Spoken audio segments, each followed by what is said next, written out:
ҳукумати Тоҷикистон тасмим гирифтааст ки аз ин ба баъд дар бораи захираҳои тиллову асъор дар кишвар маълумот надиҳад. Умеди Давлатзод, муовини вазири рушди иқтисод ва савдои Тоҷикистон, рӯзи 2 август дар як нишасти хабариаш ин нуктаро шарҳ дод.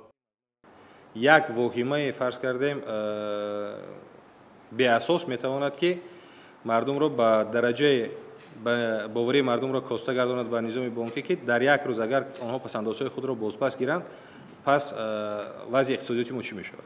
муовини вазири рушди иқтисод ва савдои Тоҷикистон гуфт ҳоло бо истифода аз фоизи маҷмӯи маҳсулоти дохилӣ ё ҳаҷми умумии воридоту содирот рақамҳои умумиро эълон мекунанд, на арқоми мушаххасро.